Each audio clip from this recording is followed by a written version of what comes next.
का तुम्हारे कौमार्ज पर कोई अंतर नहीं पड़ेगा, तुम्हारे कुमारीपना पर कोई अंतर नहीं पड़ने वाला है, क्योंकि ये शुभ घड़ी है और ऐसे शुभ घड़ी में एक ऐसे दिव्य पुरुष का जन्म होगा जो संसार का तारनहार बनने वाला है। तो उसी द्वीप पर ही दोनों का समागम होता है और उसी मत्स्यगंधा के कोख से एक दिव्य पुरुष का जन्म होता है। एक देखने में आप लोग जानते हैं दो गुरु भक्त आए हैं इस धरती पर, एक कलयुग में आए हैं शिवाजी और एक आए हैं वो दूसरे हुए हैं महर्षि वेद व्यास जो पराशर मुनि के सुपुत्र हुए। एकदम काले कलूटे थे, एकदम काले कलूटे, लेकिन उतना ही बड़ा मातृभक्त, उतना ही बड़ा पितृभक्त और उतने ही बड़े गुरु भक्त हुए दोनों। एकदम काले कलूटे ही काला कलूटा उनका रूप हुआ इसलिए, और द्वीप पर जन्म हुआ इसलिए कृष्ण द्वैपायन भी उनका नाम पड़ा। और पराशर मुनि का संतान होने के कारण लोग उसे पराशर जी भी कहते थे, पराशर मुनि के संतान थे। और व्यास का माने ही होता है व्यवस्था, अध्यात्म के पथ पर चलने की सारी व्यवस्था करते हुए लोक का भी भला कर लेते हैं। ये व्यास पीठ कहा जाता है जहां से सारी व्यवस्था होती है अध्यात्म के पथ पर चलने की। और वेद का माने ही होता है ज्ञान, वेद को वेद नहीं कहते, किसको वेद कहते हैं? हाँ, उसको वेद कहते हैं। तो ज्ञान की पराकाष्ठा ये वेद कहलाती है। तो वेद स्वरूप ही थे वो, और ये सारी व्यवस्था अध्यात्म की सारी व्यवस्था उन्होंने करने की कोशिश की।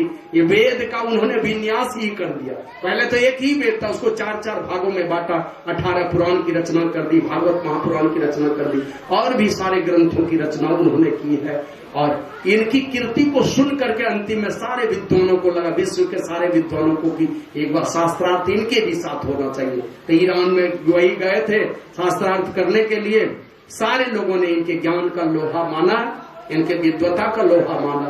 और जहां ज्ञान है सारी विद्वता वहीं पर है ना। सत्संग योग में आप लोगों ने पढ़ा होगा, देशस्था सर्व विद्याश्च, संभवतः महोपनिषद में, देशस्था सर्व विद्याश्च, देशस्था सर्व देवता, देशस्था सर्व तीर्थानि, गुरु वाक्य न लभ्यते।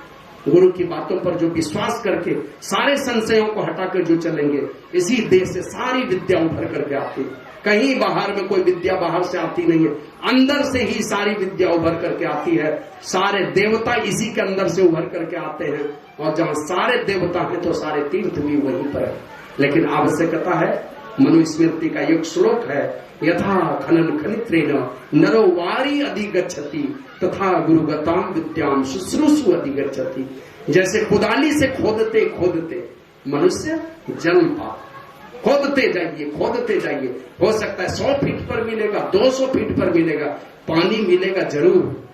जैसे कुदाली से खोदते खोदते मनुष्य जल पाता है, उसी प्रकार गुरु की सेवा शुश्रूषा करते करते गुरु की संपूर्ण विद्या को पाता है। इस क्रम में आप लोग गुरु भक्त आरुणि की कथा सुने होंगे। कौन सा काम करने के लिए गया था? धौम्य ऋषि के आश्रम में पढ़ते थे। कौन काम करने के लिए कहा था धौम्य ऋषि ने? वो बहुत भारी काम नहीं था, एकदम साधारण सा काम था। वो यही था कि बारिश हुई है, खेत का मेड़ कहीं टूटा तो नहीं है, अड्डा तो नहीं टूटा है, जो देख के आना। तो गया है देखने, अड्डा था टूटा हुआ, सब पानी बहता चला जा रहा था। सोचा कि अगर खेत में पानी नहीं रहेगा तो कल रोपा नहीं होगा। अब मिट्टी थोड़ा सा डालते थे, क्योंकि वो तो अबोध बालक था, नाबालिग था। थोड़ी मिट्टी डाले, ए बच्चा,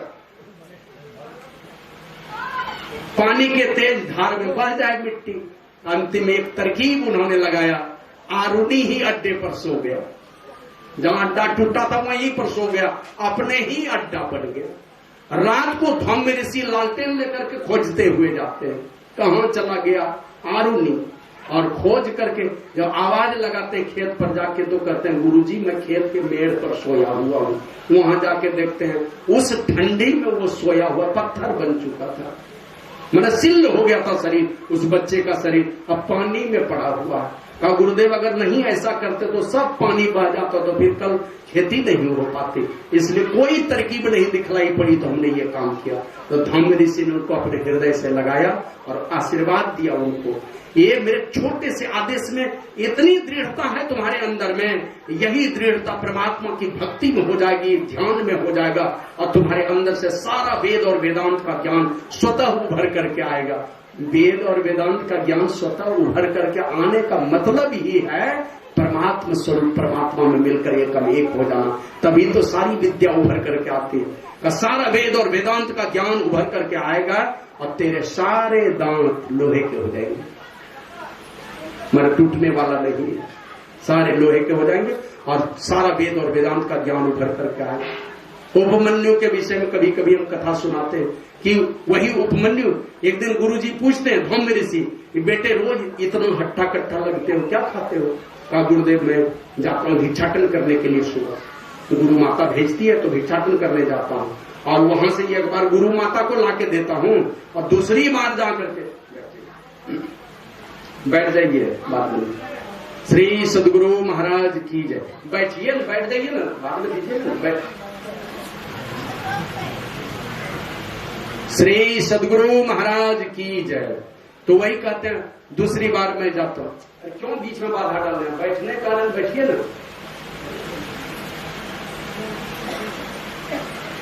उपमन्यु कहता है गुरुदेव दूसरी बार जाता हूँ, किसी माता से मांग के बढ़िया बढ़िया खा लेता हूँ उधर, आज से ऐसा नहीं करोगे, गृहस्थ के ऊपर दबाव बनाना ये ठीक नहीं है। एक बार मांग के लाया, फिर उसी समाज में जाके फिर दोहरा के मांग के लाते हो, ये ठीक नहीं है। अब उनके यहाँ भोजन बचा है कि नहीं बचा है, अगर भोजन बचा भी है तो घर का कोई आदमी भूखा रहेगा तब ना तुमको देगा, मना कर दिया। अब कुछ दिनों के बाद फिर देखते हैं कि हट्टा कट्टा है, बोला बेटे अब क्या खाते हैं जो इतने हट्टे कट्टे लग रहे हो? कहा गुरुदेव रोज दिन गौ माता को लेके जाता हूँ चराने के लिए ना, वहीं गाय के थन में मुंह लगा के पी लेता हूँ। कहा ये तो बछड़े के साथ अन्याय करते हो तुम, आज के बाद तुम ऐसा नहीं करना। बोल ठीक है आपका आदेश है तो नहीं करूंगा। कुछ दिनों बाद फिर देखते हैं वो तो एकदम उसी तरह बुलंद है। कहा अब क्या खाते हो? कहा कि गुरुदेव बछड़ा जब गाय के थन में मुंह लगा के दूध पीता है तो उसके बगल में जो फेन जमा रहता है बछड़ा के, मैंने देखते हैं ना बगल में नहीं गिरने लगता फेन, और वही सब फेन चाट चाट करके अपनी भूख मिटा लेते हैं। कहिए तो तुम बछड़े के साथ अन्याय ही करते हो, ये तो उसका अंश है, आज के बाद ये भी नहीं करोगे। अब क्या खाएगा? फिर भी गौ चराने के लिए जाना, और गौ चराने के लिए गए, भूख के मारे क्या करेगा, बस जाके आक का पत्ता खा लिया, जानकारी नहीं थी कौन सा पत्ता है, सोचा घास फूस खा के पेट भर लेंगे किसी तरह, तो वही आक का पत्ता गलती से, आप लोग समझ रहे हैं आक, अकवन जिसको कहते हैं, अकवन का पत्ता खा लिया, हो गया अंधा। भूल से कोई नहीं खाइएगा नहीं तो अंधा हो जाइएगा। खा लिया अकवन का पत्ता, हो गया अंधा, गिर गया ये कुएं में। अब धम्म ऋषि को चिंता हुई तो खोजते खोजते घूम रहे हैं कि मेरा बेटा उपमन्यु कहाँ चला गया। तो जंगल में जाके आवाज लगाते हैं बेटे उपमन्यु कहाँ हो? तो कुएं से आवाज आती है गुरुजी मैं तो अंधा हो गया हूँ, कुएं में गिर गया हूँ। इतना कहना था तो तुरंत वो आवाहन करते हैं देवताओं के वैद्य राज अश्विनी कुमार को, देवताओं के वैद्य हो अश्विनी कुमार को पुकार लगाया।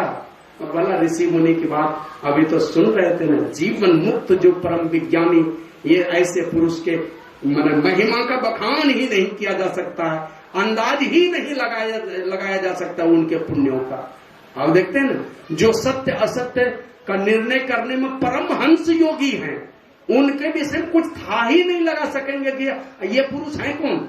बाहर से देखते हैं 2 हाथ और 2 पैर है, लेकिन जो सत्य असत्य निर्णय करने में परमहंस योगी हो, जैसे दूध और पानी को अलग करने का सामर्थ्य जिसके अंदर आता है वो परमहंस हो जाते हैं। नीर और क्षीर का विवेकी पुरुष जो हो जाता है, सत्य असत्य निर्णय करने में जो परमहंस योगी हैं वो ईश्वरीय गुणों से ओतप्रोत होते हैं। मन प्रकाश में उनका जीवन होता, प्रकाश से पुंज से भरा हुआ उनका जीवन होता। और ऐसे महापुरुषों के विषय में तो आप कुछ अंदाज ही नहीं लगा सकते। तो पुकार लगाया अश्विनी कुमार को, सामने प्रकट हो जाते हैं। बोला मेरा एक भक्त बीमार पड़ा है, उनका इलाज करो। बस एक थाल गरम गरम कुआं लेकर के उसी कुएं में प्रकट हो गए ये वैद्यराज अश्विनी कुमार। जैसे प्रकट होते हैं दिया उपमन्यु को खाने के लिए, वत्स ये खाओ, तुम्हारे आंख की रोशनी लौट आएगी। तो कहा कि पहले महाराज आप ऐसा कीजिए, मेरे गुरुदेव को जाके पहले भोजन कराइए, मेरे गुरुदेव को खिलाइए। अब सोच सकते हैं जिसके चलते अंधा होकर के कुएं में गिर गया है, फिर भी वो कह रहा है मेरे गुरुदेव को खिलाइए। क्योंकि सारे लोग जानते हैं दुनिया के लाखों लोगों का प्यार और सहकार से बढ़ करके भी महापुरुष का फटकार होता है। नहीं मिले किसी का प्यार तो कोई बात नहीं, गुरु के दरबार में 2 फटकार ही मिल जाए, उसी से कल्याण हो जाएगा। और जिसने भी गुरु महाराज जैसे महापुरुष का फटकार खाया है, आप अभी प्रमोद बाबा के विषय में सुन रहे थे ना, जो चाह रहे थे छोटे लाल बाबा यही बोले, गुरु महाराज से जैसा चीज चाहा जिसने, जो चीज मांगा वही दे दिया। लेकिन जिसने कुछ नहीं चाहा तो गुरु महाराज ने अपनी मर्जी से उससे भी ज्यादा दे दिया। जिसने कुछ नहीं मांगा उससे ज्यादा दिया। हम लोग देखते हैं गुरु प्रसाद बाबा के पास जाते हैं, कुछ नहीं मांगा। हम समझते हैं कि एक 1.25 करोड़ का भी कम से कम वहां बिल्डिंग और प्लॉट का कीमत होगा। 1.25 करोड़ तो कभी भी जीवन में नहीं जमा कर सकते। अनपढ़ है, खाना पीना गुरु महाराज की सेवा में रहे, बढ़िया बढ़िया भोजन कराए हैं, ये काम तो कभी नहीं कर सकते। और 100-50 भी 10-20 भी कोई नहीं देता था गुरु प्रसाद बाबा को उस समय का। जिस दिन निकले कुप्पा घाट से, उस दिन एक कफन मिला था रास्ते में, कफन पहन करके निकल गए थे। लेकिन गुरु महाराज बार बार बोलते रहे, गुरु प्रसाद क्या करोगे मेरे शरीर, मेरा जब शरीर नहीं रहेगा? बोला भीख मांग के खाएंगे। तो कहते हैं मैं ही दास का चेला होकर भीख मांग के खाओगे? बोला हम भीखे मांग के खाएंगे। कहने तुम जो मांगोगे मैं वही दूंगा। तो कहा आप हमको हर वहां समझते हैं क्या? मजदूरी देना चाहते हो? नहीं चाहिए हमको कुछ। बोला नहीं कुछ भी मांग लो, अगर देना नहीं चाहते बस यही दीजिए। जब जब हम पुकार लगाएंगे आप एक बार दर्शन दे दीजिएगा। अब हमने पूछा हुजूर, तो गुरु महाराज लोग कृपा हो से कहा जब चाहते, जब हमारी इच्छा होती, आप लोग हम लोग सामने में बैठे हुए हम देख लेते हैं।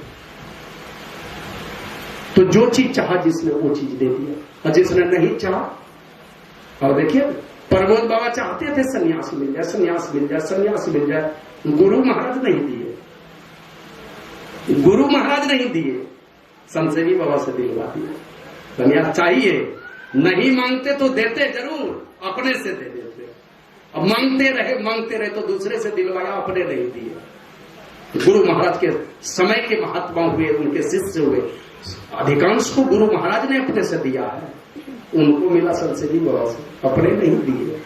तो पूरा तो हो गया, लेकिन छोटे लाल बाबा गए, लोग बोला कि गुरु महाराज दे दिए, तो छोटे लाल बाबा कहते ये हो ही नहीं सकता कि गुरु महाराज दिए हो। बोला नहीं एकदम गुरु महाराज दिए हैं। कहा ये हो ही नहीं सकता कि गुरु महाराज दिए हैं। बहुत जिद किया तो चले गए प्रमोद बाबा के पास पूछने के लिए। प्रमोद बाबा सच सच बताइए गुरु महाराज दिए हैं? चाहते थे कि सन्यास मिले, दिए हैं गुरु महाराज? बोले नहीं संसेवी बाबा दिए। मिल तो गया, मांगे तो यही मिला, और नहीं मांगे, नहीं मांगने वाले को अपने से देते हैं, दिए हैं। तिथि निकाल करके अपने मन से दिए। तो मैं ये कह रहा था कि जो मैंने नहीं मांगते हैं उनको सब कुछ मिल जाता है। तो उपमन्यु कहता है कि हमारे गुरुजी को दीजिए, पहले उनको खिलाइए।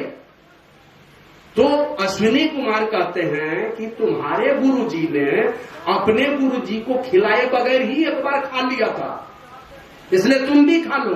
तो उसने यही जवाब दिया उपमन्यु ने, बड़े लोगों की गलती नहीं देखनी चाहिए। बड़े लोग क्या कर रहे हैं, बड़े में अगर गुरु में कोई कमी है उसको शिष्य को नहीं देखना है, और शिष्य में अगर कुछ विशेष चीज है तो गुरु को विशेष चीज नहीं देखना चाहिए, शिष्य की कमी को देखना चाहिए, विशेष चीज को नहीं देखना चाहिए। एक भी कमी है तो उस कमी पर गुरु की दृष्टि रहनी चाहिए, और गुरु में अगर एक भी चीज में कमी है उस कमी में दृष्टि शिष्य की नहीं जानी चाहिए, जो खूबी है उस खूबी में हमारी दृष्टि जानी चाहिए।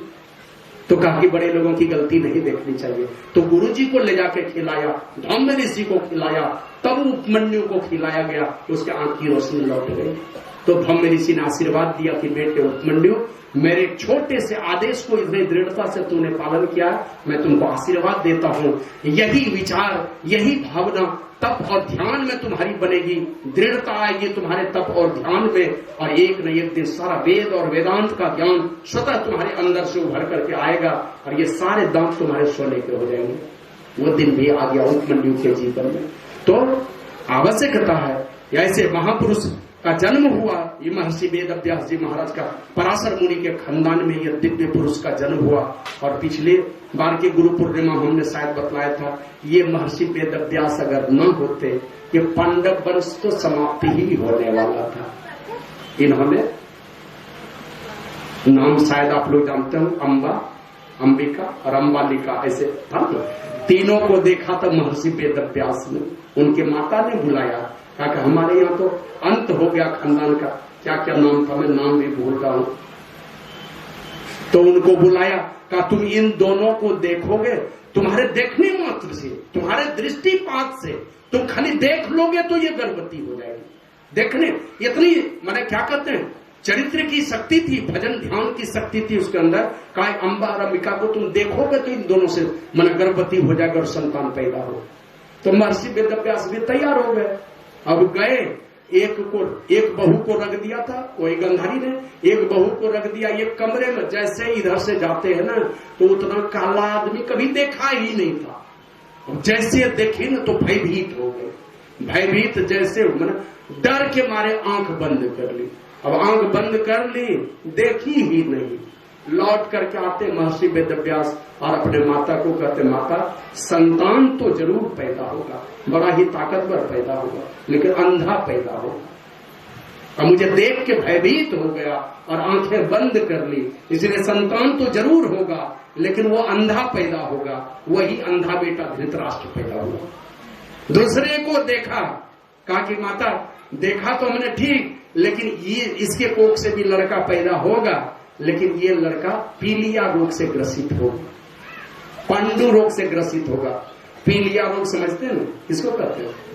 हाँ, जॉन्डिस जिसको कहते हैं, पीलिया रोग से ग्रसित होगा। कहा क्यों?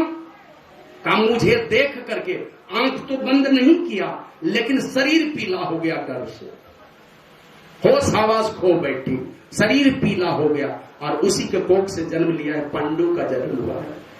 तो अंतिम में फिर माने का बेटा फिर से जाओ दोनों के कमरे में, फिर एक बार देखो। अब दोनों आपस में, दोनों गोतनी सलाह करने लगी, नहीं इतना मैंने कुरूप आदमी पास तो हमको डर लगता है, इतना काला कलूटा हमको डर लगता है जाने में, हम लोग नहीं जाएंगे। बस होशियारी कर दी दोनों ने। तीसरे को भेज दिया, एक दासी को, और उसको भेज दिया। वो तो भक्तिमती थी।